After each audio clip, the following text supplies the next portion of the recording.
o tua mafi. Tau ki laumari e isa koe tolu a koe tahape. Me ape mua tahine luseane. Koe sea e komiti ngau e koe Tutuku skun Salote. Pea kou whakatulou atu ai. Tukuma ke tau kamata e kuo hoko ai walu he poni. Ko ia ku kore ki he kauifike nau fast mai peha tau himi. Pea ku kore ki he whaifkau pure e wahenga Houma. Whaifkau tau whahema mau ke ntataki ki tau tolu i Latu. Pera toki hoko atu. Malo apito.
Kia Sihova o hange ko mounga sayo ne tai mauea o utu o tai ngata ke tau lotu e o tua mas mo tai ngata ai Fiona ko koe pe ai whalalanga o Tonga koe whalalanga koe o QSC koe whalalanga koe o ene ngahi a koe Io utai mauea nau tolu o tu e nau wharahe a Fiona. E neongo e ngā i peau whita o e Fononga ngā e kai mauea. Hamo ui a society asi a ako e tu e ne wharahe a Fiona. O pehe e wharala a siasue siran tawatai na Tonga e a Fiona. Kau mai ne fotu wako. Kau mai ne kau Kolisi Tutuku. Pea mau lau monu mo lau tāpu aki. E mau a whainga maari e mau ilo ai a Fiona. Ke mau whalalai ki a te koe. Ko koe te ke taki ai Fononga. Mo ngā au mau whai. Whawhitai atu. O ke whalau maari Taine ko Luciane Luani ko se komit ngawe o ya Tutuku ko iskun Salote ka mai ne ka wa ko Tutuku ne komit ngawe me aen ge falang lang ai fia po koin faftai o ke mau pe ngai tunga Tupua Kolisi Tutuku kau ma no kau mau lakang. Ogu mau kau fata. Pea moi kai ngā walu. Kai ngā tupu halalo. Kai ngā Tongatapu. Kau ma kai ngā me mapaio. Kau ma kai ngā. Pe me mapua vaya. Pe mau fie pikioma. Pe mau fie kau fata. Ke hiki ai pe ai mai moa ko whakaolo pe me ap ko mamaloa e Kolisi kun Salote pe moe ne ngai proklamako kau mai ne ngai fie mau kau mau fie e pon e me ai ni ai se komit ngawe kau ma no kau Kolisi Tutuku ke mau kau whata, he whia. E ke hoko e mau whia, ke hoko e mau whalalat ki a whion. Ko mea ia, e kai mau e ai, ko mea e kunai, e ngā e poni. Pe mau lot pe, if mai lau mari e a whion, o tā puak mai e whio angan. Tā puak mai e whalanglang, o e whio ang koen, tai ni ko usian luani. Ka maa no komiti ngāwe, ka maa e tiutala, ka maa e kau whaiako, pe ke whaifkau mo e koislolo tonga, mau kau whata he whiawhini, ke whiawhia, ka ui koe whainga maari e ko mau maa, ke whai ato koni, ka ui koe whakatango whai me heako lolo tonga, ka maa e kois tutuku, tua maf, tu ke tataki mau toi lau maari e a whiona, Pea moen pe hange koe same, ko ne tataki mau tō e whiwhini, e kai mau ea, e kuna e whenga kotoa pe, a pau e tū e mau whalala e a whiona. Tū ke pe e kamatanga e whenga ngā pōkoini, pe mau piki ati a whiona, ka ke taki a, e whawhiwhia te mau whai, ka mai ofa. Me ngā inima kotoa pe whaki he pōkoini, tū ke lang toko taha pe o a whiona. Ma Moimoi ati mau tō he whiwhini. E whaia milangina mau tataki ka mau nofu atu. O molo mui wa, o Moimoi. Hae tataki. E whai he a whiona mak mau tō he pōkoini. Tū ke lang ia e pe ho hua wha. Ko e maulo tū o kore ngā e tāpokin ko tō pe. Ia te koe nā ke ako mai, ka pau te maulot ko tō pe o pe. Mau tamai ke wai. Tā pua hua.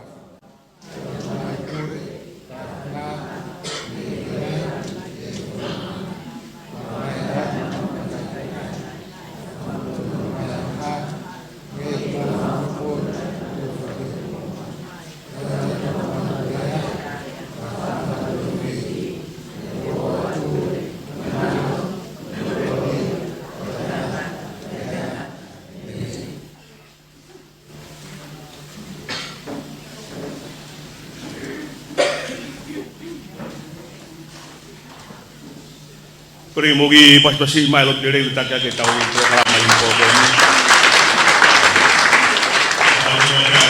Ai o tuaia. Ka fai o tau fatongia ko fakalo to fo ke nga vai. Ko tau dia ko disko pun Salote. Tau ke to mafi. Tau ke hau toka e fonua. Mahina u ke hulu. Tau atu ke fare ha moyofo. Tau ke Hawaii ki o whanua. Tapatu ki he sea e komiti ngā au e ko Tutuku Kolisi kun Salote. Malo lau maari a Hawaii ki, lele ia tonga mo e wulango toa mo mea mai. Ki he live screen ai e whaema, walu fitu poini ni ma. Tau kau whakataha i he fiafko ni. Kalo mo te aki tukumua ke u whakanongunou he, kau maha a whaifkau. He koe tau whenga pāga da tolo ku whai koe koha tau tala whakafonua. Pea koe vilo takai mai eni ai polo kalama i he ngahi wahenga lalahi. Pea koe ne au mai eni ki he wahenga Houma utu lau. Koe lau pe ai wahenga Houma ukai ke kakato he ukau mai mo whahefa i ai. Houma utu lau, Houma anu tau i ai, Houma whahefa. Ka te tau ngawe aki pe ngofi Houma e ua he poni. Ko Houma utu lau pe pa koe mo whangi kolonia, pe anga mo Houma funga maha wha mapo awaya mo whangi kolonia. Ko tari le rei koe sea komiti ngā ue he poni. Mo e fia lahi au pito. Ka neongo ia sea, whakawhetai lahi au pito ki he eiki, whaiange pe mao e whainga maari e koini. Na ahi mai o tua ia o ui ene kaunga Fononga i Houmani. Monite, pena uhinga ia hono tolo ia i me aneafi ki he aho ni bako tau whainga maari e aho. O ia koe tau polo kalama koe po ni sea he kai koe whakaloloa, te tau kamata pe me utulau. Utulau wai hono kau whewhine i loa au pito. Whataha mono kau wako lolo Tonga. Kapa guai hamu polo kalama, pe whakahoko mai. Mana tui koe tau whinga paanga, o kai koe tau po tau o lunga. O ia pa ospea utulau hoko mai halalo, hoko mai mo haakame, makapaeo patok tapuni e Houmani. Atape taulunga tautaha, atape taulunga whakakatoa ai Kolisi Tutuku. Ko ia sea te ulau ate ki fo I mau Koini, na aku kumi o mau me he fine motua me I kolovai. Ko e fine motua Koini ko hono tau baluhiva na mau mai ai ki fo I mau Koini. Ko taha ini he ngahi vainga fisfisimu ai Kolisi ko kun Salote. Panai kau fefini na kage lava ia haya rivingi, kana lava na utolo e vainga Koini o kuia ko fenu kesu. Kamu Fononga mai kau lawa. Fua kau mo ua pe au toki ana ua fai pe au fe paki pe au toki. Fehiko vai, fehiko ulu, ate niti, ate nata, tawange pe, alama kori, fo I kori, ato tofu re pupunu, ilelenga, hakumenga, ulu, Tongatai. Kone aspe fo idea ulu, wo tawe langia, Fononga ko ini. Kako tu ya, os tawe langia tau Fononga tau tolu. Apa ufa amu ai sea ke tau ni mamano tau tolu he po. Papeta ilahi ke iki. Ko ya kore ke kau ifi pe ko e tinchei pe ko hape hamea. Ta ima foi faz teu mare va utulau ya hala hea bulaya utu ya gulau teu mare modol mo prokalama ke tau kamata I poni malo au pito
te pirea e toketa unga te akata.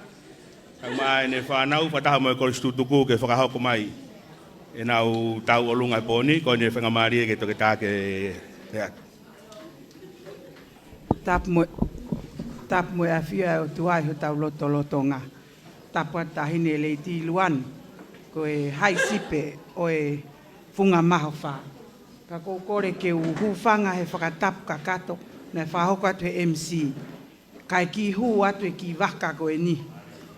Ko e tau olunga whoki a utulau e okuma lele mai mo e ki motua koen ko e kore atu pele I tiruan ko e mogopuna o e ki fine motua ako tutuku me utulau ko mere fonua. O ne si hiki atu ka ko kore atu pe ke ki kamata atu ake ki tau olunga utulau ai ki tau olunga ko e ni tahine. Ko ngā I whasi pe kai tuku, ko ki motua ko e ki tokoni pe ni o mai e ki uhiki o mere fonua ko se misi. Pea mo ki motua ko e ni ko te vunga kata ia me ni uto ua. Ka ko e na e o wako e ko sko tupo u tahine le tiluani, ka na e ata mai ia na e pala honu nima. Ufanga o Tongatapu, mo mea e pe Kolisi ko tupo u. Pea o ki ata ma rivi, ko hui ke whenga I ki whakoutua ko ia ke sai. Ko ia tahine, tuku pe mua ke si aiha ki whasi, ko ngai whasi, pa ko kore ke TJ, whasi lahi ke ki tā mai pe, ko kamata ia ai ki tau olunga a utulau, ko ki whine motua ko mere whonua, me I lo whanga mo uiha, mo korofo o ka nai tā kai whala mai o mate a ki, pea sitseni I utulau. Ko ia koe ofalahi atu kia ki mou tolu malo au pito.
lau. Mari e taim tatau e, o whi mau i whakapare he koe tau whenga maanga. O wai ke whakatau kua tau o runga o whai. Mari.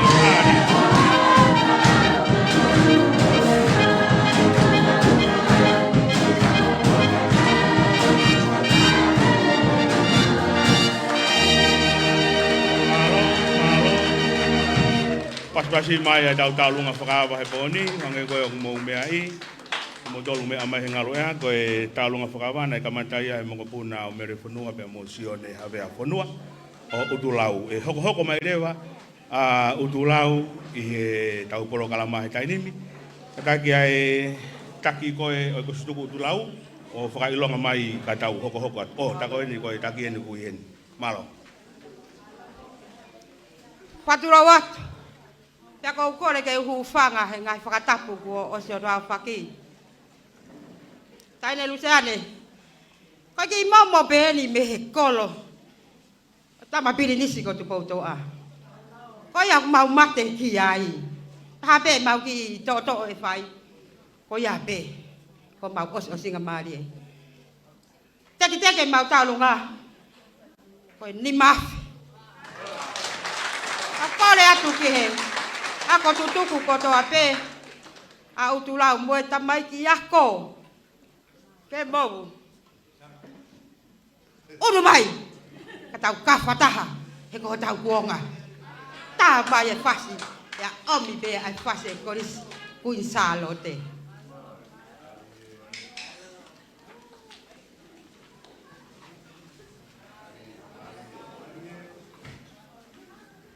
Malo apito, papita I hegi mau paanga. Hoko atu e fia.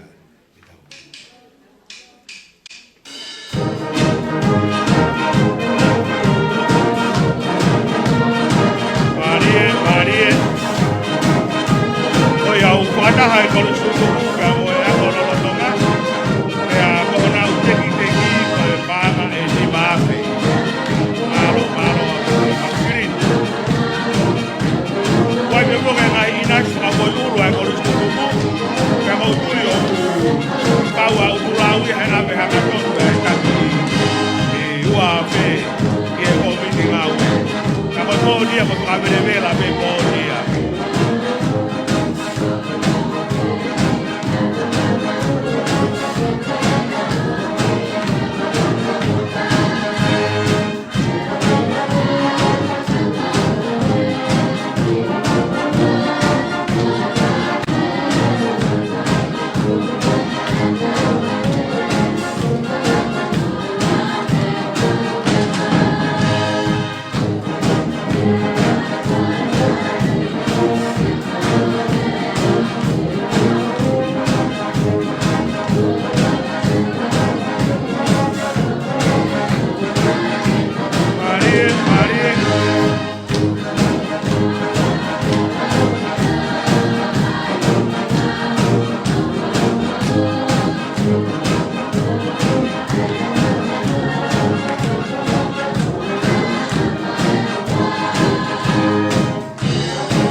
Banga o fai.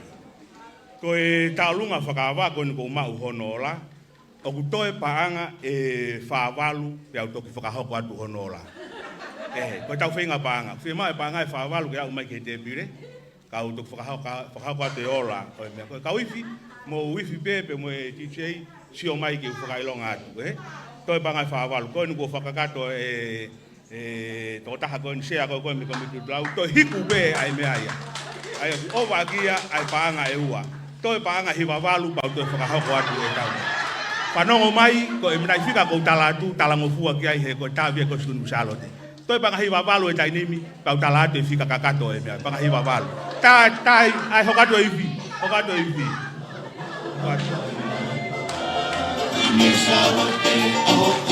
Toi paanga hiwa walu.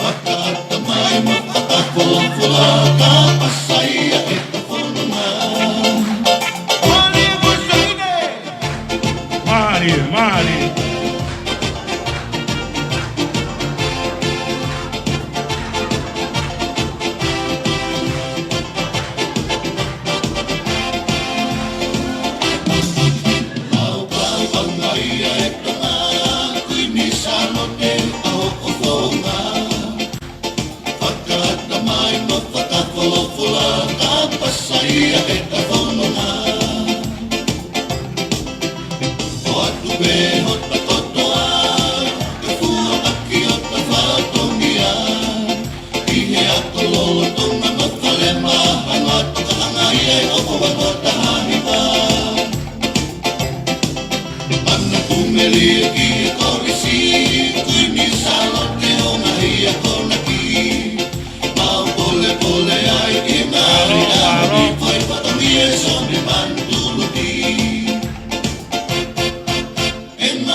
Na faam peke mutalango fua to pa anga hiva valu pa to talatu ko matai fika kakato ko mea mahu inga ia pe a ulu na kula watu e kifenukesha nai pe a fao sha ke ulu ko ne ulu be e to be hiva valu ko e to be ke to lahi be pa anga ia utu ko kulau fi lau he ko e tanga ia tahene Kuini Hala to ki utulau wakai motua ko valu ke ito lahi be na upaanga na utolu ia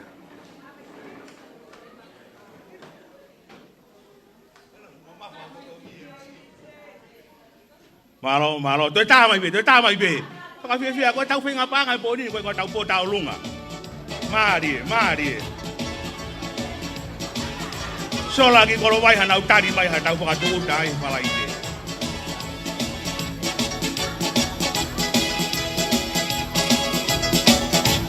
Marie, eu tenho uma Hala lá no tua altura. Apiko QSC. Oi mati tika he ako whakatamai. Lawe ai kau helo he malake ai si poti. Oi wango furu tuku koho tataini. E Salote ki ai he nahi Kolisi. Ame kamo fui ke pe koha sai kolame. Kalunu e kalaka o filaide. Ui kisale ke tutuku ke tautue. Ua milingia e fukako e whakatete.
Malo, time de tau ke whakamapo po he kau sikeritari ai whakatoa ofa ko whai ko Tutuku utulau pa pe ke ako lolo Tonga kai time de tau ko ke tamea pe ko I fi ke nau tai mai hui fasi ka tau hoko mai ki he pe au maa ki utulau ki halalo mo whailonga mai ha mo fasi o wai ai whanau me whakamopuna tupo halalo.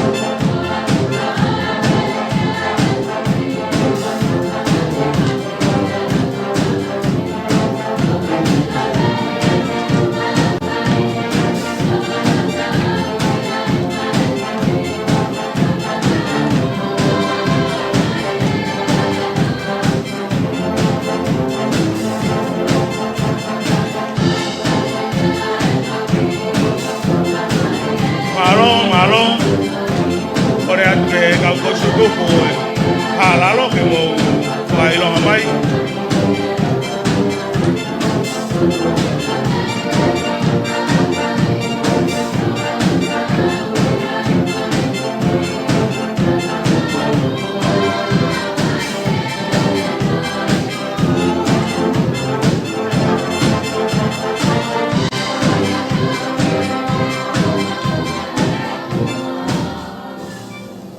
malo apito ke i whakamao pope ai talunga whakawa utu o kulau ka koe o whaini kua umai o ata pe ia ka koe hao talunga ke tapuni o ku ata apito pe ia koe ki tahi ni me houmani ko sama mau o ku o mai ene ofa koe paanga ni mangeau ko ni ku pasi mai he kau sekeritari te ka pau e toi whai peha ne talunga o ata pe ia koe toko taha koe ni ku kau he timiriki koe a kuni Salote talo e kamata e whiahu aka pururiki e tauni mo ene tarifaki pe ya koe ia koe ne o mai koe ne panga ni mangeau kore mai whaiakoriki ai mua ke tau fo'ou ke huatu ki loto o to o su holo pe mbo koe pita ilahi ki he iki koe anga e tau meau pe he pe wa inga pe ikai kai ofa pe he Kolisi koe ia halalo o wiheni ai kako Tutuku halalo o buheni e mahalo nau fai kau pe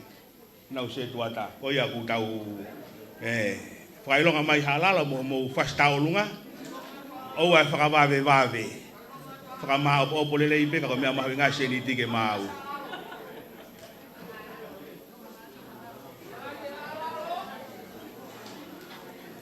ta ima ta kui faso ta tari ai ki halalo malo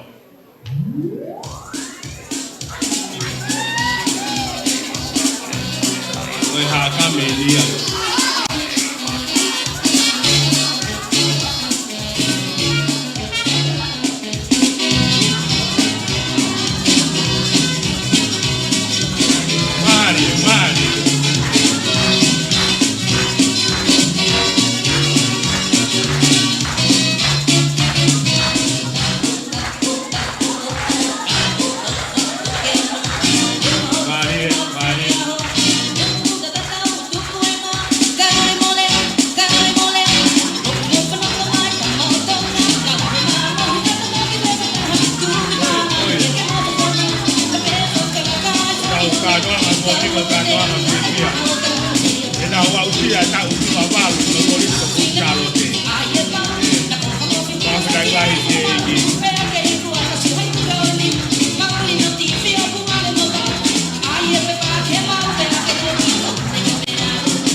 Koini ko mau e ngau e kau sekeritari ki he taulunga whakawa whakatahapia mo ko Tutuku mea Tonga utulau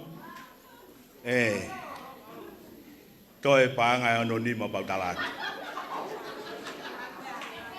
anonima e utalaki Tai i fas no no be kai ha e taki o mai anonima. O ate over hai anonima e te hoko hoko atu be. Fa fe tai lahi ke i ko anga ai ai Kolisi ko tala.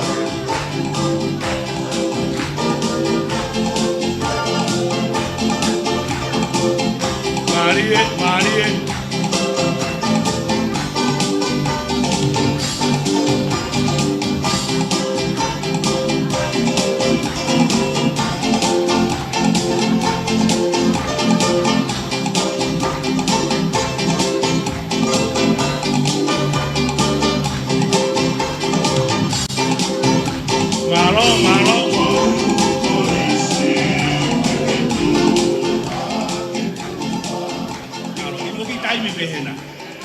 talango fua ma hoinga pito ia nga. Koni wa umai ai ofa ai ki tahina ko Tonga ko oloka taka junior panga ni mangeau pas mai ki ai. Ko atu DJ e foi tolu tulau ko ni. Tolu talango fua ai. Oa.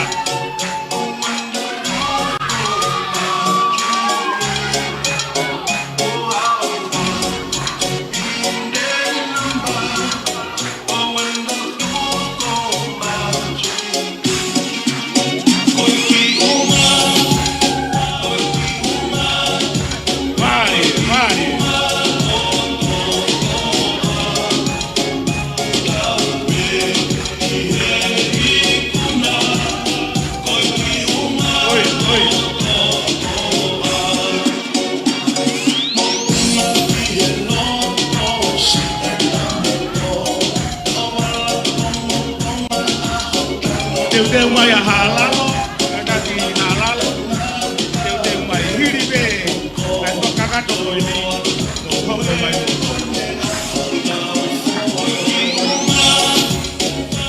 Ame ko ya mo mai ko ta pi wa ba lo ni ko ni ko ta o te. Kai ke ilo ata haya pe ya ko ta lu ma ko ni ke ta pi be hi ba. Ka ko ta fa amu ya ta to. Ke ta ka ko to a u ke Senituli wa lo.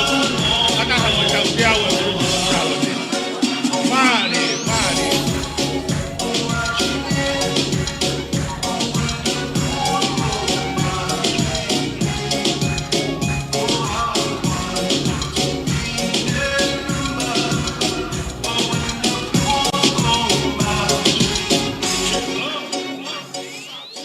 Malo, kama bobo mai ai pare.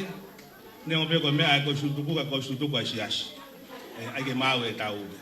Ko ia te whakahoko atu e auia, ai ola koni kou mau. Whakatoi hulu, i tau te hoko atu beu tu lau, Whie mau e talango fua e tau roa. Ko he katoa ni te ki whakamabobo ki ai ki whakamawhana koni, ai tau longa, ai kau kosi Tutuku. Kau Kolisi mua, kau mai, kau Kolisi mui, whataha me Kolisi Tonga utu lau. Kolisi ko Kuini Salote, tau o whai paanga, uamano whaafe whangau manima.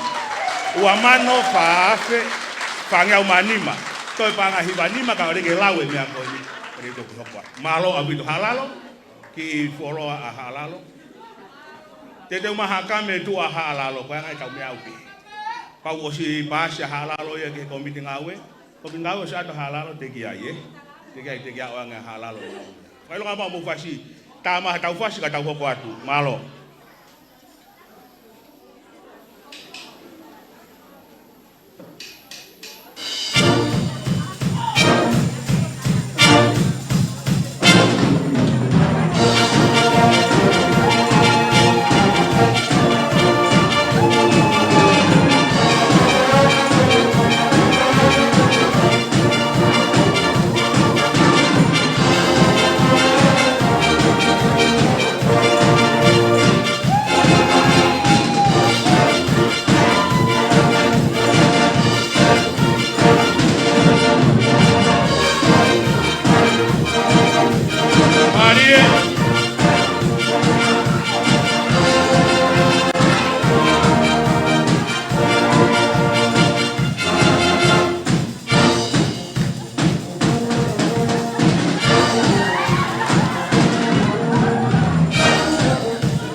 pito ko e to whakatonu mai ni taha. Nau kamadatala tu ka lunga pere ane nai kai mea mai se ata mai ki to tala whakataha pe mo tulau. Pai ai mau ki tono no wai te piri ka sai pe ko ke ilalo sirini ku olunga pe. Ko ia ku ko talunga ko a mere mo puna ko mere fonua na paanga e di maafe tolunge au maua. Ni ma tolu no aua. Kana ku ata haya mo wa fa ono ta havalu ko au tulau. Toi paanga valu no pa tala. Paanga lahi au pita pito tulau. Me abe mua ta ni lusiane he ko tau finga paanga he ko. Toi paanga valu no tulau pa tala. Ma hoinga tala ngofua o mai fina kakato. E tau ngau he poni. Ta ifi hatau ki voi fasi kai mai paanga valu noa. Na ato mo ngahi wa se ni tike o mai kakato o wa toi fao. Na mo fuike ko osi kapate mo toi fok e to mo fuike. Mo ka ki fuake osi. E tau sirini. Toi paanga valu noa pa tala te kakato. Ta di sei.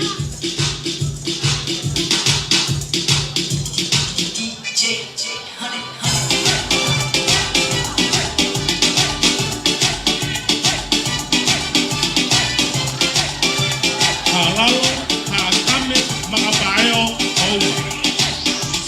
Sabi, beta, puro ka lang mahiponi.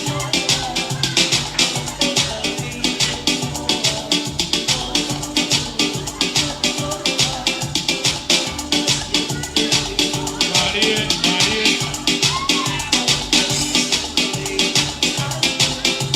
Koe ka mga barunoa. Koe.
Koini kua ulu e tau hiko he poni.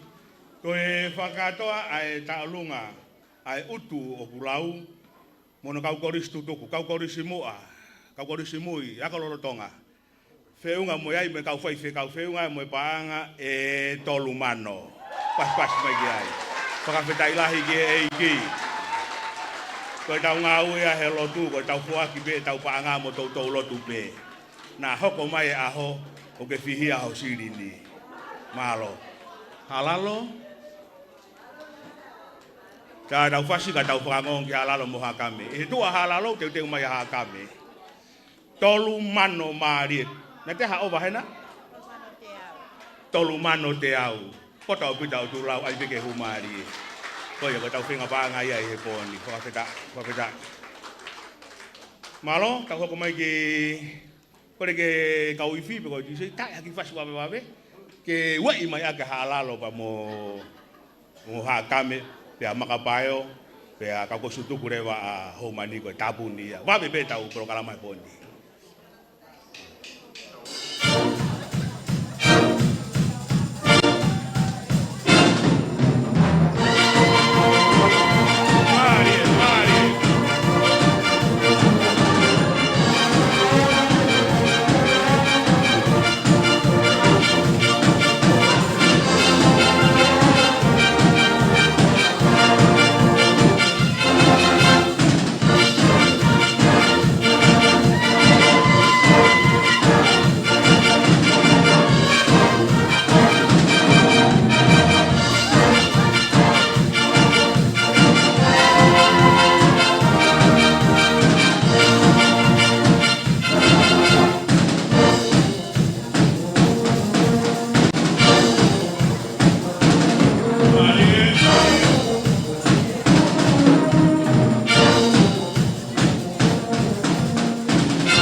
kauifi, mabe ko holo iwi tau kauifi.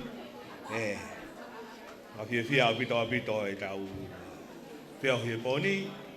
O ia te tau hoko rewa ki hakame he te kia i whakailonga mai a Hala ia. Hakame. Kore ki he kauifi ke tā i mo tau whangonga ki hakame anau whastao ke tau hoko ki ai. Mo kataki ko tau whenga banga e poni ko tau mata Koniseti he poni. Ko Halalo. Nau alu ngaton pena tu kene fai fikawa halalo ka kunau ave ngaton pena tu ko meeting au e ma Marie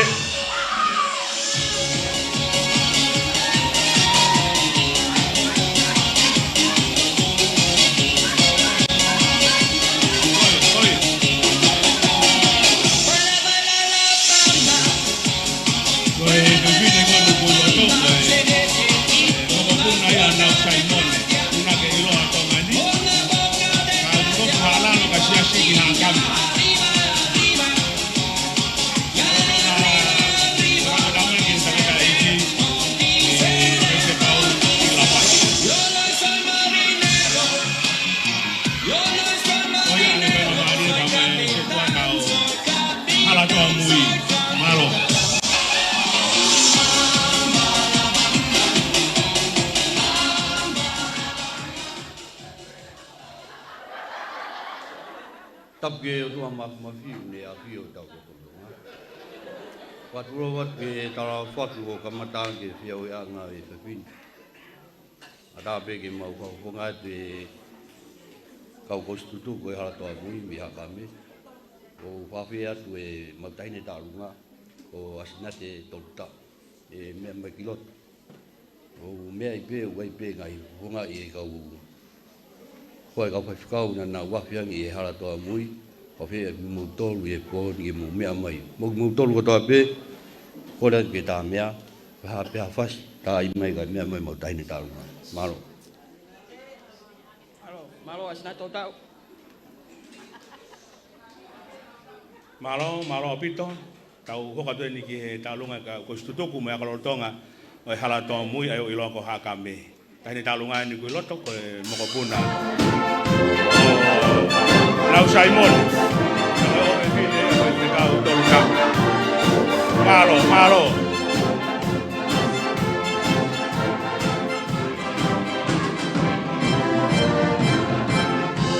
Marie, kaime mapare.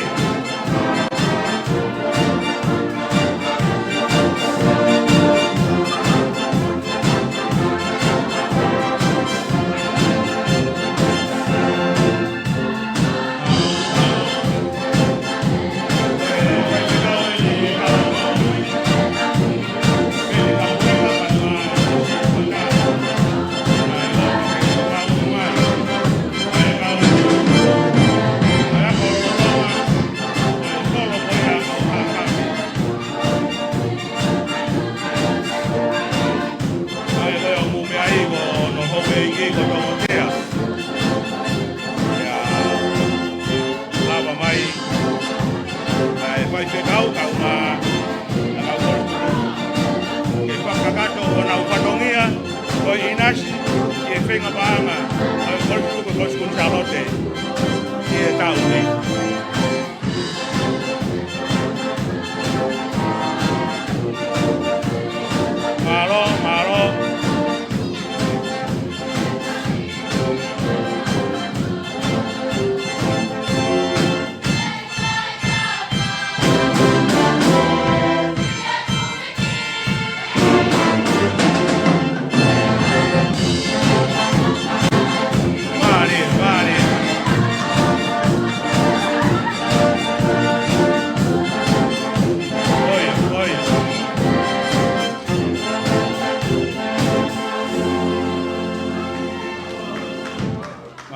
Marie, tana ki mai tau Senituli ke mau.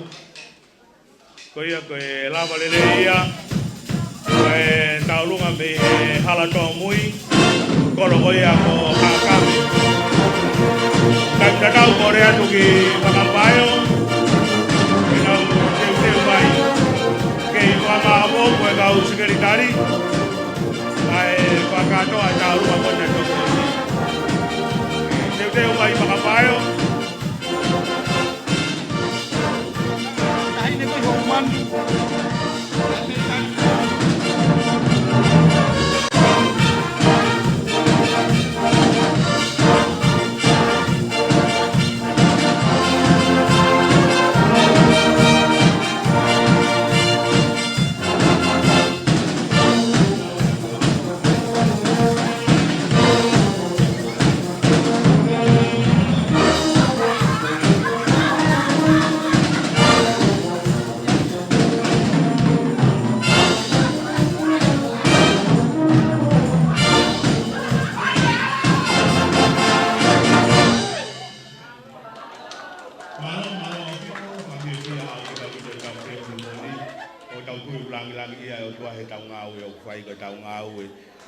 Whakaloto fo o ke anga vai vai. Whawhetai lahi ke eki.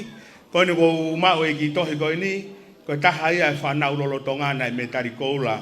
I he sipotipe koe tolo shotput. Koe ki tahine Houmani ia. I he whamiri e te aki ka humari ia ki he moritika ene mami. Ki he koe kono hingoa ko waikato moritika. Pasi mai paanga ono nge au. Me tari koula ia. Ako lolo tonga ia. Malo apito, malo e ofa. Atape ia. Pagua hataha kolotonga koe hane ofa ke tau whinga paanga. Koe tau mua e ni maa tolu ke whakakalaka mo ngawe kotoa. I tau fo o mo tau kaha mo tau hoko mai. Koe ia, ki ta ima hui faska tau whakangongo ki makapayo. Ke tau hoko ke.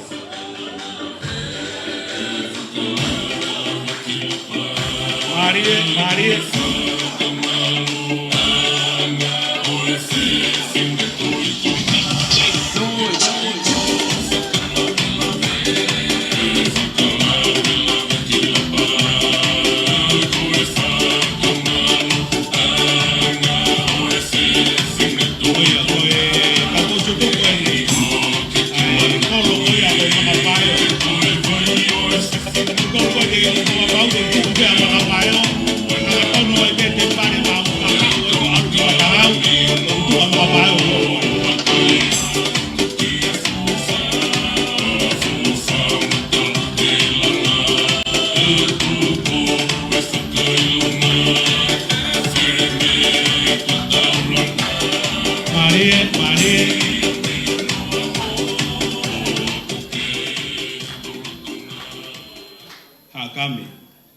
Toi homu banga walu noa pa talatu homu ola.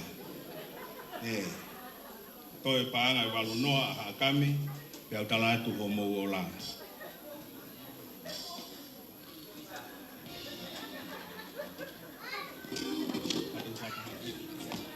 Iya. Malo makapayo ini koe kita ini ako Tonga ini. Umay kau Kolisi. Makapayo.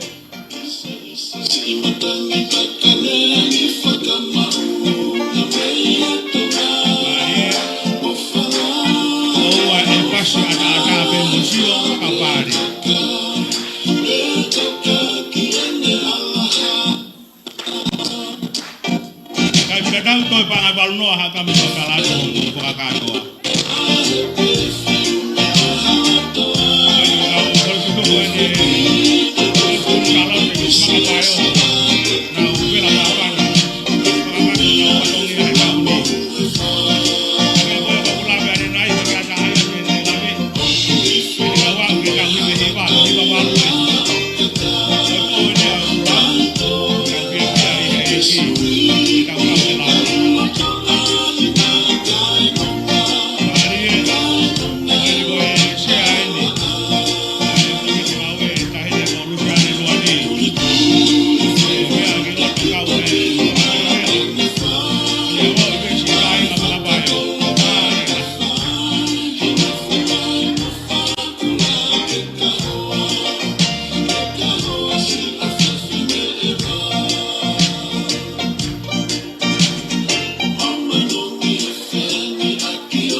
Kami tahu kau whakahoko atua i rewa ai ola moi ofa ai hala toa mui no kau Kolisi kau maha no kau akololo Tonga pe kare fe kau mo se tuata na pe he to e paanga ka ko fika katoa ya whakatoa whiunga mo paanga e taha fe hiwange au taha hiwa no kapau na to ki no be to ki opi ka ko kwatu pe ko no fika katoa ya ko ia ko Lawaya ai taulunga pofonga mai agau Kolisi kau mai ko Tonga e kolo ko ya ko makapayo ki whakama opo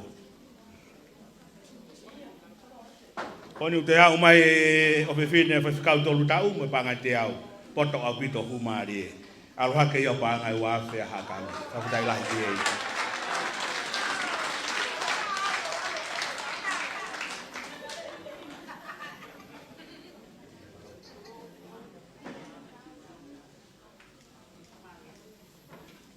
Malo au pito ko te tau hoko rewa tai nimi ki he taulunga ia ki tahine Houma ni wai tau ni mi tala fo o ku kau he kau ifi ko nati ki tahine ko ia fa potesio ka pa o ku hena pe a mai lava mai ne fa e tala mai ne mo ko mau i tala fo o ka ula hanga pe mau no fo Houma ni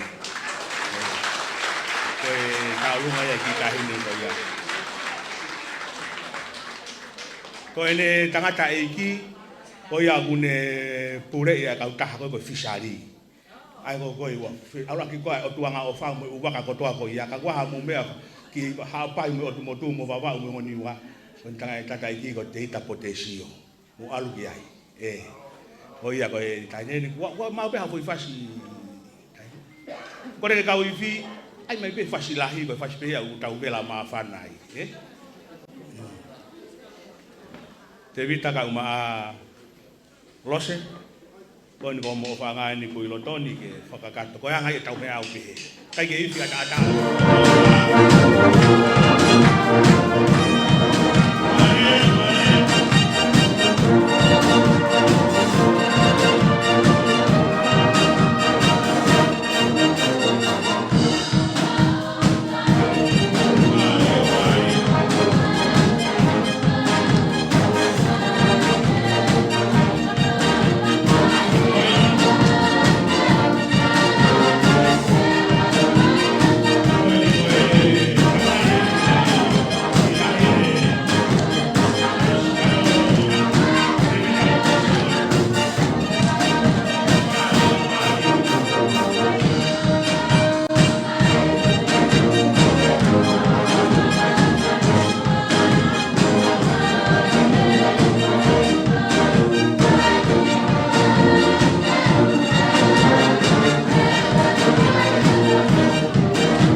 manaki mai ai ngahi whakapare ke mau marie.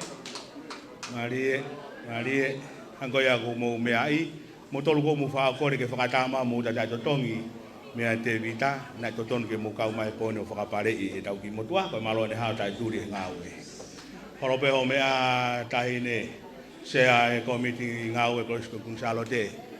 Tau hao mai e ni ki he whaos osi e tau kātoanga he poni. Tau tuuta mai ki he funga maha whaa. Pea guai pe hono matangi ona kumarie. Mo kātaki, koe pia umaa ane funga whaala koe nau toki tau mai e. He kai ke tau fi hawela ya koia, ka pau ko mau ha mo fasi, tau foki ki halalo. He koe ngai e tau whialo aki koe peheatu pehe mai. Koia, kore ke taki eni ai koe Tutuku, pia umaa e funga kauia, i he tohu ako koe o fua kau koe tangato. Aia koe kalasi koe nina kai hanau whenga maari e ke sivi, kana nau mate aki i pe Kolisi. Koe kau tai iloa o nau mate aki ilahi apita Kolisi. Koia, katake o tikidea. Iyo, koe de malo. Whakatulo watu.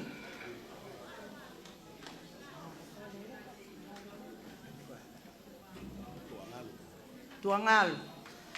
Kore ha whainga maari e ke whine motu ani mo e kāinga me he peau maa e funga whakaala. E whakahauko atu haki whatongia.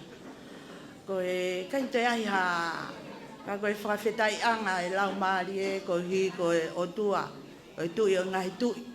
Ko e ne kei tofa hala o lava ke tau ausia mai ai e whiawhi koe ni. Ko ngari kātoanga pia ko tau tu uta tau tolu ki he whatongia o ku tau ihene ai. Ka ihene pehe o ku whe whakahauko atu, ai ki tau olunga e peau maa e funga whakaala. Paneongo peo ku tolunga hoa e ki potsiasi ka o wea ibe e mau loto mo e mau ofa ki he polo kalama ka e umaa o e Koniseti e po Kuini.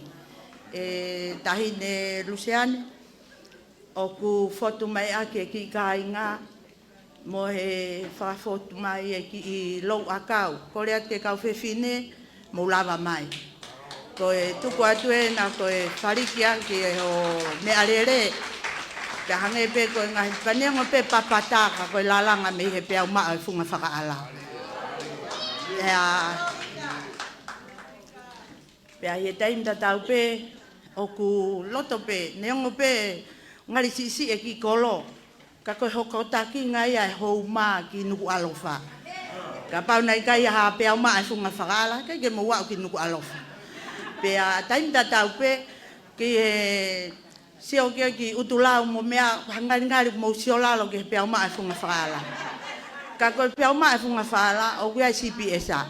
Hala toa mui ia, hala mo utulau. Koe peau maa e funga whakaala o fotu mea e mama.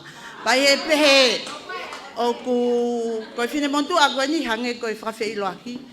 Koe Palestine au e ki to uako koe tangato. Kai he taimi koe o mau whakaunga tamaki. Whakaukau pe ko si whakautua i nuku alofa. Pea whakaukau pe ni ihi koe ni koe Palestine me nuku alofa. Ka kou whakahahe ahoni. Koe tahi neo e me peau maa e funga whakaala. Pea neongo ngari whewhe ai foto e peau maa. Ka mau teke pe ke ngai whatongia. Pa neongo e hala e he maa. Tō moko se matau. Ka mau whenga pe ke mau kau pe he lau. Pea te ahoni, koe ki whewhine o kure amanaki whakahauko e tālunga, koe ki uhiki ia pa koe tupu anga me he peau maa e funga whaala, ka o kune hoko koe tokoni Tongatapu le lahi ia e Kolisi kun Salote. Ka mau sio ke ngai fua he peau maa o kai ke mau whatonga. I he wafe taha, i he wafe ua taha, koe taksi koe Kolisi ko tupou, koe lahi ia heki tahine, heki whewhine taolunga koe ni. Ka koe uhi, na kai ke loto au tulau ia ke tala kua ha taksi me iha alalo. A kou ilo pe au ia whainga loto kua au tulau ki ha alalo. Ka koe poni, o kou talatu, o kuia i pe mama me he peau maa funga whaala, e Palestini yako. Ka hene pe he kai ke koe whakaloloa. Ko e kilo wakau teki mai ake ki fefine ta olunga e pea maa funga whaala. Ko ni mafe. Pea kore ake ki he tā mea, tā i mai whasi. Pea whamalo ko hi ko e pōni. Ka nengo pe whaiwhekau e potunga ue. O ngari whewhe ai ki fotu koe ni. Kau ke osi ilo ko osi osinga peno potsi asi ka ko te ai ke whewhe. Koi ai e tangato kotoa pe he wahenga Houma koe ni. Katoa mai ki loto. Nengo pe tai Senituli katoa mai pe ki loto. Malo au pito.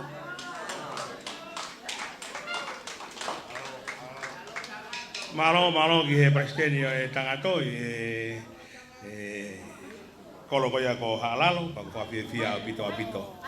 Koia ko natu ke ka upi ke ta ima halalo ka to ka ka tai.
Malo opito, pamamopo mai opakoia, ai ko Tutuku Hala lo, kau mai kololo Tonga, ko funga ia kita hinde Kuini di Hala lo. Tapi tahu be ta imai haki ko faspe kai hu e bare o tuku ki lalo ki. Kau funga ko tai pe ola kon ko ma ko ni ko talunga ko ameriane potesio, feunga mo pa ngai tolungea o mavalu, he kai te fakakato ia. Pakololo Tonga ia tolungea o mavalu. Talunga ko ya makapayo toe ai paanga fa pa Latu. Makapayo toe paanga fa pea u fakakato atu a mo wola mo talunga. Talunga ko ai hala tomui feunga mo paanga wafe wangea ni manoa. Kumari ia. Ua ni manoa. Toi pangai ni manoa pe o watolu ka pa umulo to be mafana e fekau mai pegi ni manoa ke o watolu o mo fa mari lah ya pito ta iba ku fas ke fa so sia ke talunga ko ni hala lo kana me ato ibe kai te mai ai talunga tau ta hai ni ko Tonga ko kaine ko ke sai afu lo Tonga i form 7 I Houma dia hiri ko ni Hala lo.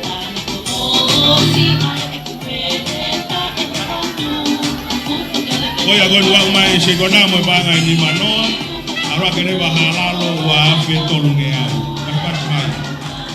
Wa tolungea.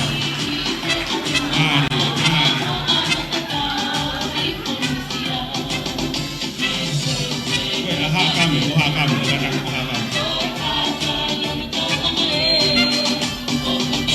Tapi kau ke fama bo wa ora ko ni Hala lo. Kaba u me a kata ya me a ko la ba.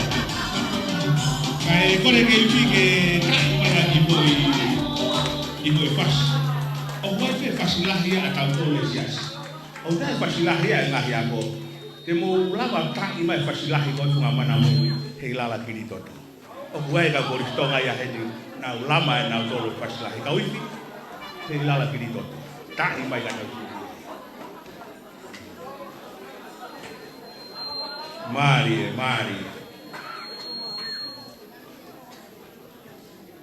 DJ kalau nota pengantar ke kau ini, ya ke Houma DJ, kaya kaya tahu yang aku. Hingga lagi ni. Tak imbai tu. Terpaksa dia tak. Malo. Oh ya, kalau tahu program ada tamu kantor kiai kai kilango bela mata mai. Mari.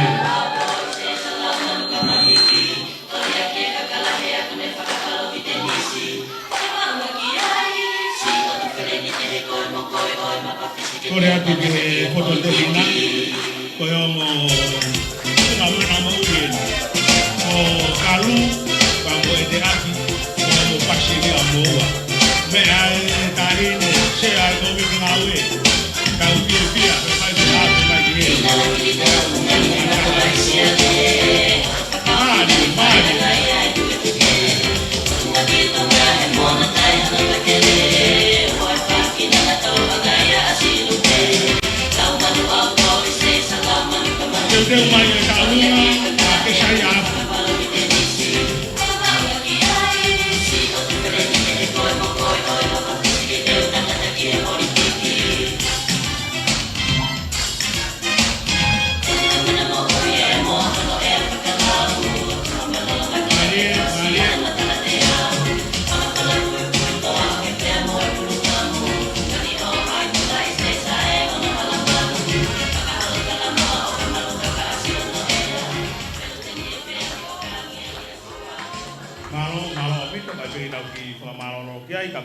tahu ke fama bobo e kau sekretari ai ola ko ni ai taulunga a Hala lo ko le atu ke taulunga ko ia ai kita hina ko Tonga ko ke sayafu form 7 ke fora ilonga mai ko kita hine Houma ni pe ko ne tangata iki kau ia he se tua tata ulahi sia si Tonga ho iki paku hangai waia o ange a hingo ke ai ko lotu rerei ya tau fia ko yang ai tau mea na tamai ai ki fraho ai ki tahine ki na wako sai bi ko tau fraho senia ai tau ne ki tahine hoko ki tahine ke ne fae o matalere mari fai longa mai o fasi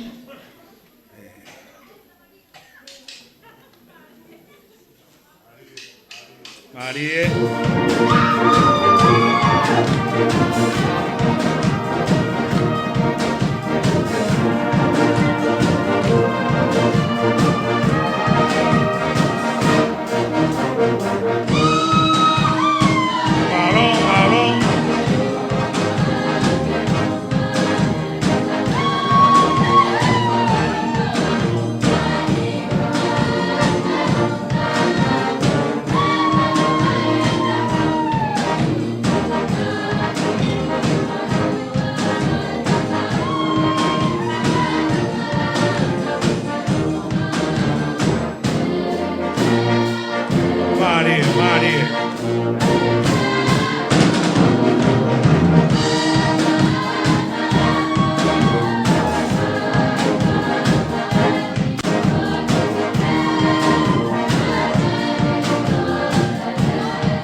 hui mai e tau pare, ke mau maari e.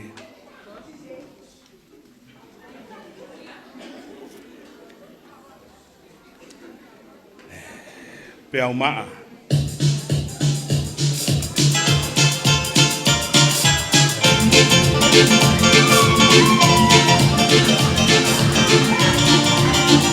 Mari, mari.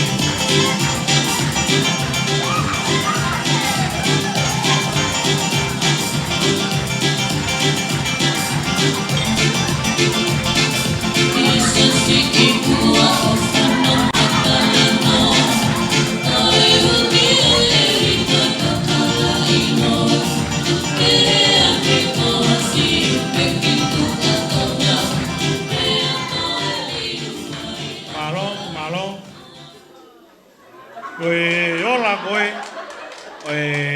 taulunga ai Palestini o tangato kataia pa moe kakosutuku me funga pea umaa.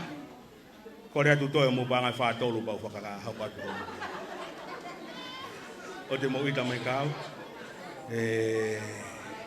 o tunga whaka MC, o uhingai kutu heni.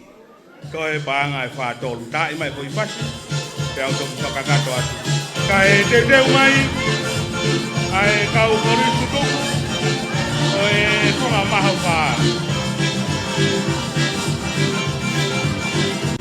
Pea umaa kuma whakaala, toi o mubanga whaatolu. Oua toi o vai whaatolu.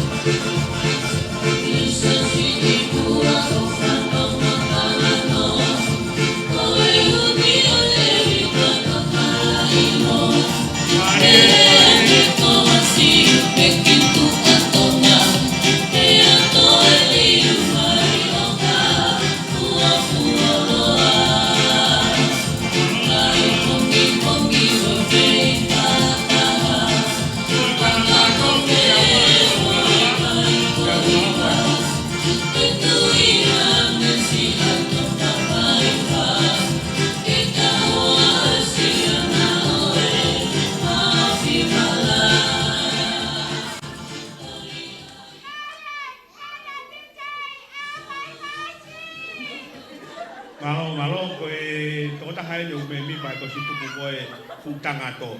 Pagi aku akau pehe ia i Tonga, akau bukui aku akau ia i Nusila. Aku tau fia pehe koe kau mai ka Tutuku Nusila koe wilayah ia ke tau ngawe. Ko lava mai ke Tangatapu mo halalo. Ko ia koe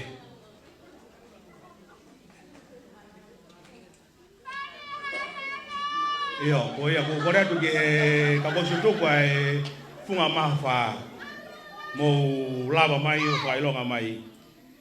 Mea be mua e sea, katoanga he boni ko whakawhalanglangi. Koe sea ia ko miti ngāwe ko Tutuku tahine nusiane ko tawa o ni ke whakausinga. O tau katoanga i he boni. O tau tai fie maa vai he ko tau langi. Ka kono aipia, ko te tau pe langi ko tuku ia. Tau whakawhia au pito o tau amanaki ki ai ke he po whalaite ki he whakahihifo o tonga ni ki kolo vai. Halalo, toi ho mubanga whaatolu pa te utala. Whakapa i kai te mu alupehea i te muto. Toi banga whaatolu. Koe ni koe whapofonga ni Tangatapu ke mahino ke ai. 40 flea, you know? Koe ia, toi tau banga whaatolu. Koe whapofonga ni Tutuku Tangatapu na metari koura Salote. Ka koe tau hoko ni ua ka kite mahe metari koula ni alokoni ke sipote Kolisi. Maro apito koe ni wa umai ai whakapofonga e Tangatapu pou ki halalo.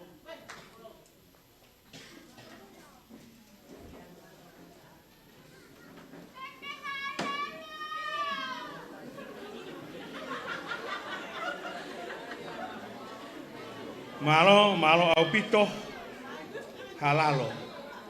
Eta e whakalotu au te talahatu ke te o mai e mea. Koe aku whawhiawhia au pito. Koe katoa ai ofa koe ku whae ka koe Tutuku mea karotongana whawhai mai e ki tahine toko ni matapure koe ni me pia umaa whunga whakaala whiunga mwe panga ni maafe ono ngea umaa fitu. Nima ono noa fitu. Whakailahi ki e iki. Kei whamapopo e tālunga koe ni a kesai afu, te kia umai, mi Houma ni a. Kore atu ke koko Tutuku a Houma ni, koku asiake a e hoa e whaise kau, me pere mau mau, o kue ai foku pia mo e kau Kolisi Tutuku, o kuheni pia mo oroka takataka, ko e taha ia kau Kolisi Tutuku, a Houma ni kune ihe tau balungo futupu, whawhita ilahi ki he iki, o anga e tau Fononga pe he. Ia e taimi, pe te tau toi kau he tau fo pe, i kai tau lotu pe, mo e tau whakaamu ke ki ai. Ko ia kako mutolu mo lava mai ki he tawha koe ni e kau sekretari, mo kataki mai pe o mea mai pe i mua, una usife mo e kina, i he whakamao popo. Kore ke he iwi ke tai maa ki whaifasi, ka tau teu teu ai ki Houma.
Tau ku koe ni koe kahi talunga ene kau Kolisi Tutuku e kunga mahuwha kau ki whakahoka tuai pe ai talunga koe ni toki osi mo toka mai ke uto whangofu atu patau toki hoka tue koe talunga koe a kesai afu form 7 Houma Tongatapu whiunga mo e paanga e taha afe ni mange au taha hiwa taha ni ma taha hiwa ange koe kumea ai e kai te whakakato e talunga tau taha koe talunga whakakoro koe te tau tokanga ki ai koe pena usini.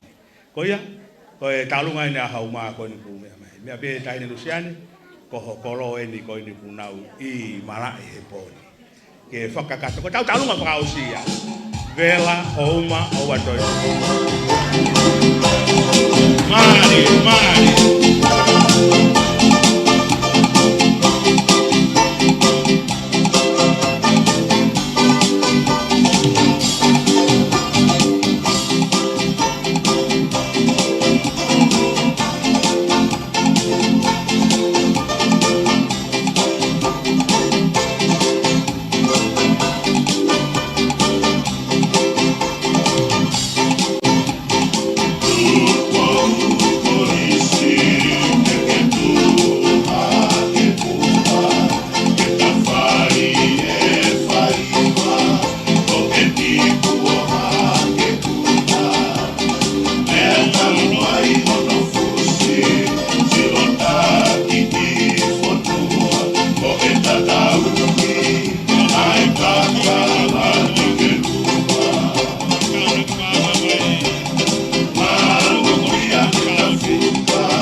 vea I he kuo tau ho tau hua he poni.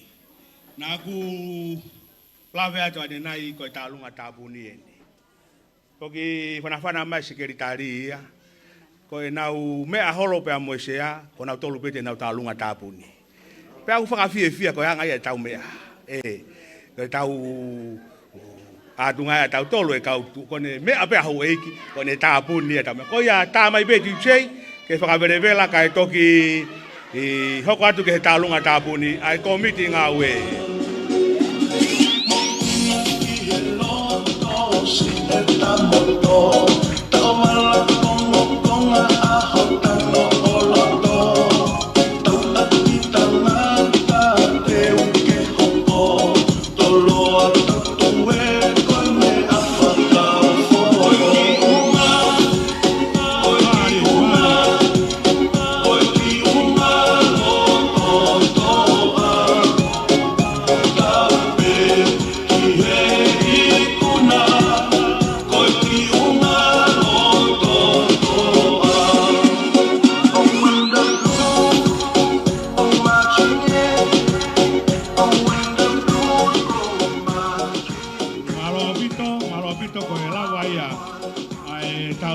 Kolisi Tutuku me he funga mawha, ai au taki mai ai o ka takataka ka uma e ka fefine funga mawha, o e pou pe ki he sea e komiti ngā ue ki taine ko Luciane Luani. Ko ia, te tau hokot leo tau tolu ki he tālunga tāpuni, ko e sea ia mo e komiti ngā ue, te nau tāpuni e tau kātoanga I he poni. Ko ia, tu chei pe ko ka uifi ka pai lava ke mo ta I whakataha mai pia ko I whaseta, ko e tau osi ia, tā ki sei tā mo ifi pa tau ma wapa kotoa he poni ko tau fie fia ia ta ki tā whire ne foi fasi ke ki ngau e ki ai ka ifi ta I mai mo ki sei o kuhene palestini a ko ka uma ka ta me ke ia ko fasi la ia ta lu ta mo ko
Maroko e hola ko e taulunga ai ka Tutuku mga payo fe unga mo panga e taha fe wange au ko mari le pe taulunga mga payo panga taha fe wange au ko ni uto ma uheni ai ofa ko e mi he ko Tutuku ko oloka mau takataka ka pau tono e mau ko e fine ki mo taha mahalo ia ka Tutuku a Houma ko e panga e tahafe pas mai ki ai e lau ko toa ia ke utaulunga ko ni ko Tutuku a Houma ko ia ke I whakamao po ai taulunga ko ia ai ko Tutuku a funga mahawha whataha mo e taulunga tāpuni ai sea o e komiti ngā ue ko rea tu ki kau iwi mutai me motua ki pas kai malolo e tau titei kai tai mi tau ko tau poro kalama ko e ku tatau atu pe pea o ku iheni ai tau paresteni ako tau siasi ene lava mai o whakakato atu ai pe e tau whatongia he poni mo taritari ai pe ke maa opo e ola kai toki whakahoko atu eio ko ia ko kore ki he kauifi pe ko titei na ukura nai ke mutai whakataha mai ko maari e ia mea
katoanga he poni kau ke iau mai pe ofa onu ku mau ai ki ofa ko ni ke uto fatonton na pe ko e tohi o mai ko e tiriti pentani te fatonton atu ko e fine eki mahalo motu atahai ho mani ko hiwango futupu ko e tirita pentani ko tirita pentani ko ametis pentani na hao o mai pe ko tirita pentani o kuai hono mokopuna autoketa ko pentani pe o kuai ene tama o kaui e kau kare kita ko poate pure anga ko saia pentani ko e ofa ko e a tirita pentani e poni feunga ya mo paanga ni mangea pas mai kia ka pe tai lahi ki eiki ko anga ia e tau ngau o tonga tau ke ma uai mo ui kore ki tūtei ke whakamā popo pe toe talunga a Houma toe pia mo e talunga tāpuni ke o mai honola ke tau ka kore ki tai maki fui fas pa ko kore atu ki he kauaka o Tutuku mo kauaka o lolo Tonga au te mo malo aloi ka ko lolo Tonga tai meni ke mo hopo mai ki loto ki velai ka mau sio mau to mari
Ko ia ko e online ai taulunga ai kau Kolisi Tutuku o e funga mafa tahine sea toe paanga e whanima pe au whakao kwatu.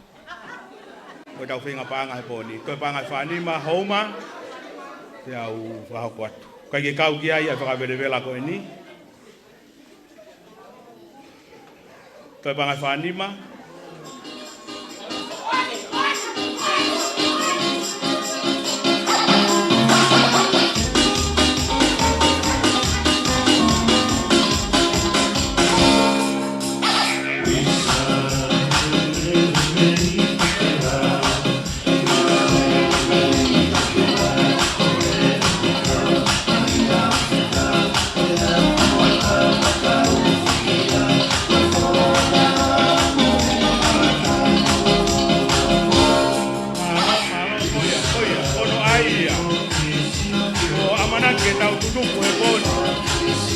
Pete kata o tau tua.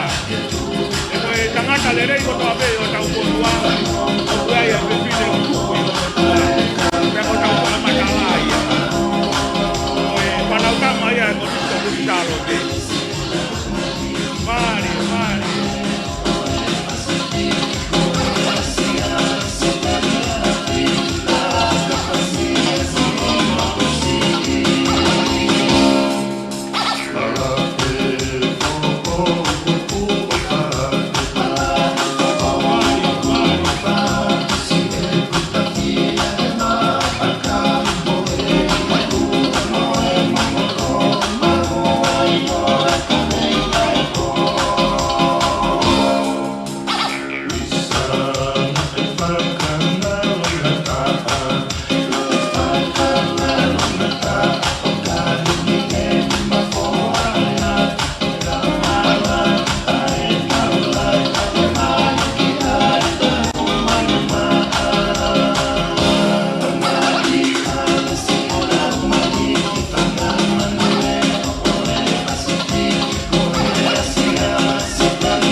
Ko tau I kuna e pōni koe ki ai whakatamaki e hoko.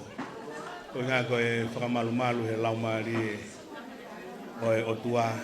Koe laumari te tonu pēa whiohi o tau whai. Koe whelau he koe mahina o haa whawhine. Koe whakaloto who'ou ke anga vai vai.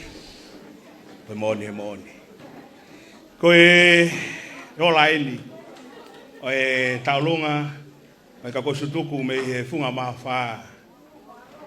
O stabune tau taulunga tau Koniseti. Tahine Luciane. O toe paanga ia e ono tolu pau talatu. Ka neongo ia uhange koe rea koe utaka e Kolisi kunu Salote. Kua uhela tau ki irepa. He kua malu e poho ia. Ane o ngoia toki whakakato e eiko si sukalaisi e tau ngau e i he pōni.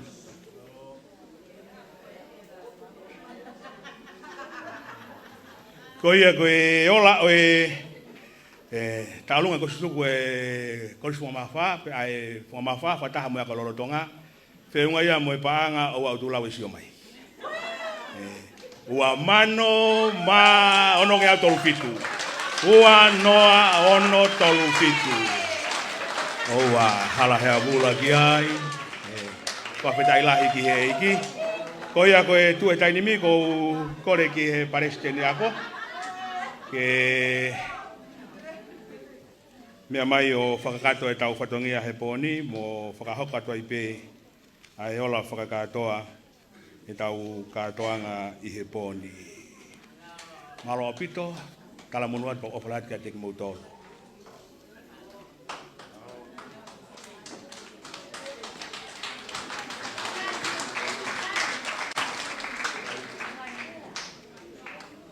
Koe whakahako mai a, koe paresteni ako, koe whaiwhekau, toke tā unga te akata. Te kapau hala e kumau, ai bia e tau tolu koe paresteni ako.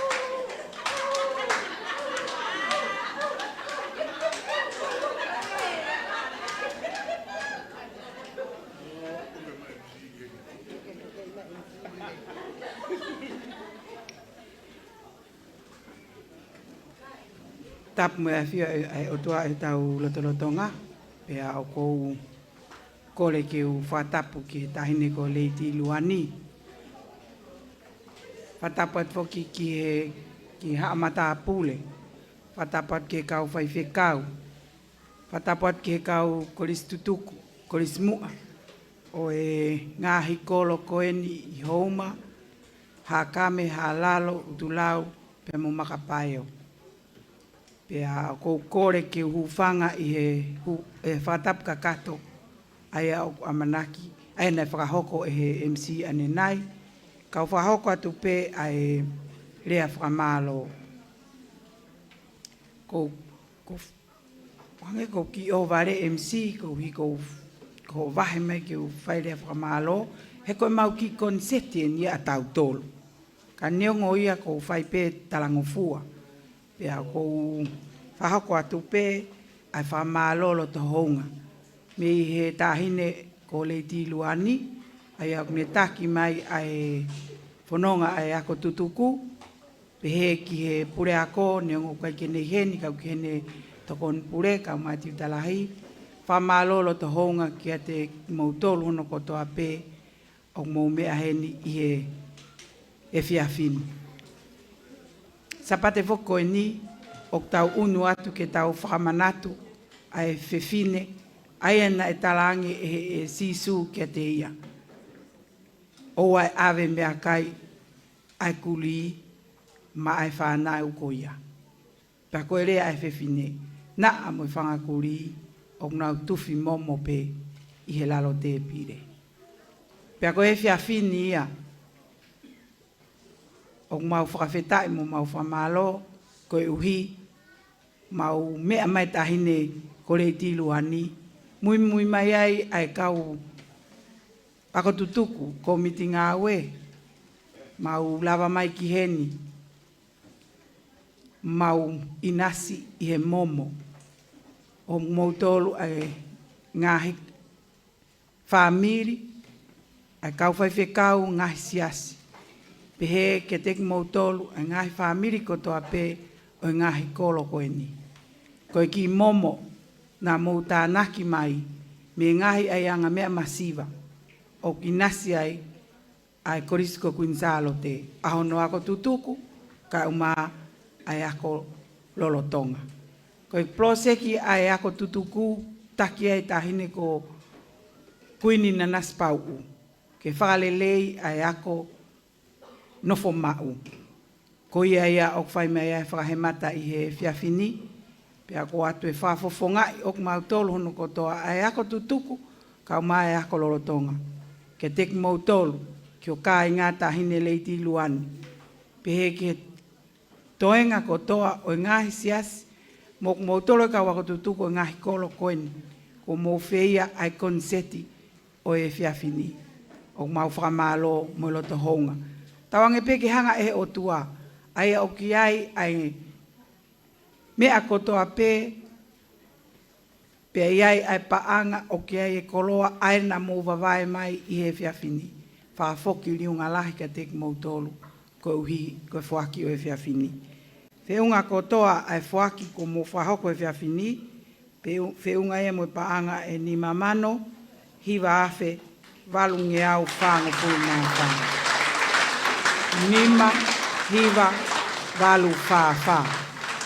O te whakamalo lo to hounga ke teki mou tolu kotoa pe ko hui ko e ofa ko mou whahoko. Whakamalo atu kataki pe MC, whakamalo lahi ki he ako tutuku Kuini ko oloka.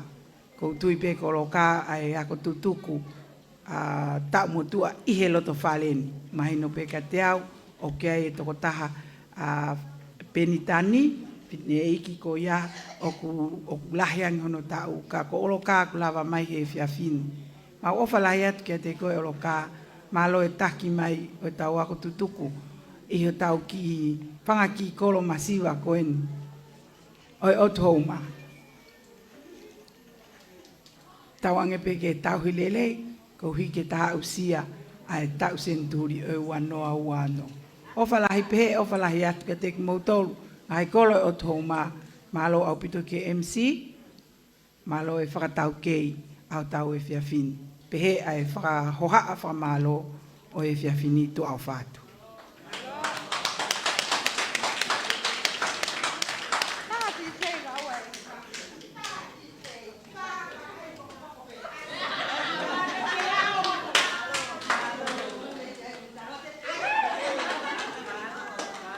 Malo opito. Aku dai lahi ke iki ko tau I kuna. Ia ko e ngatanga ia tau proklama ke poni ko ia ke te falolo. E foka te tau fana wi fio malolo ki ha ko au. Ko re ki e fa pure malolo e vai fonua Tongatapu, vai fekau te vita malila o fahulu. Ke ne lava mai o tataki ka tolu ia halo tutuku e poni. Malo apito, tala monua kia teki mo tolu kotoa pe. God bless you.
Whakataha mo haa takalangina I he whiawhini, I he tukoloria pa mo e whakawhetai I ho awhio, ko he ko awhio I ho mauroto ngā ko tuungai ai kuna o he whiohi angani I he pōni a whaitauralo ka ke whaitapukina a e tahine ko lusi ane ka mai e hau eki Kolisi Tutuku o e Kolisi ko Kuini Salote. Ka e uma foki. Ai tangata eki whawhikau pule. O e wāhingani pia mo e kau tā mai o eki. Ai a Fiona. Pia mo ki mautoro kotoa pē ko lonu kuni. Whakamore ala ka e mawhao mai ho tō kupu ala mai te. O whaidāpe ki na kotoa pē ki mautoro. Pia ke mau hoko koe kau whakafofonga o e a Fiona i ho mamani. O mo ui aki ho huawha koe kanoloto ia o e mau mo ui. Whaidāpe ki na e ofa koeni. Pia mo ki nautoro kotoa pē. Ne nau whekau aki i he oko ki he ofani. Tawange ke ao ngaia ki ho mai moa i he Kolisi ko Kuini Salote. Pia whakahoko ai ho Finangalo. Amanaki eni ke mau Tutuku. Au mau kore ki ho awhio ke whakamore ala. O whakafoki ai tahine ko luseane ka e uma ene ko miti pa pehe.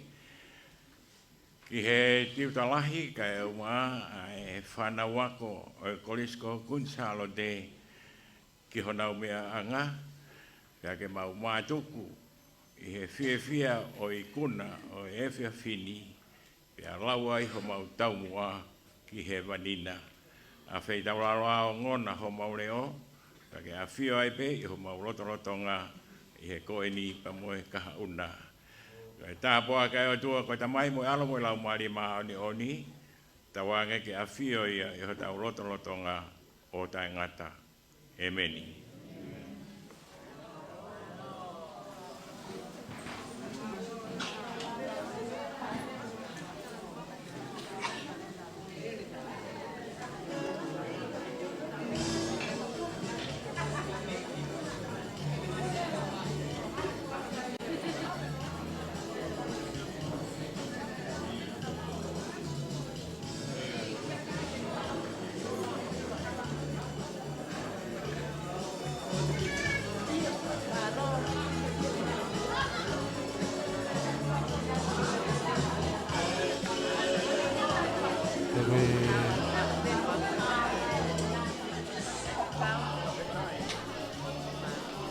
Koe lava kakatoi ai programa whawhiawhia ka koe Koniseti whenga paanga ai ako Tutuku e Kolisi ko Kuini Salote ki e whiawhini na e mea heini e tahine ko luseane loani ka uma e hoi koe Tutuku koto ape ai wahenga Houma koe oko ha Senituli ki he whenga e koe Tutuku o whahako ki he ako lolotonga.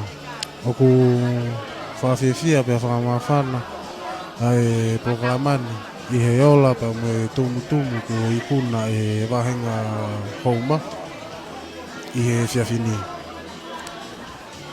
Whamaloa peke ang nutou koto apena mo mamata mai i he Facebooka ki he tau live i Facebooka. Tui pena mo mamata mai ke ngā hiola lele i kotoa pena makakoko atu.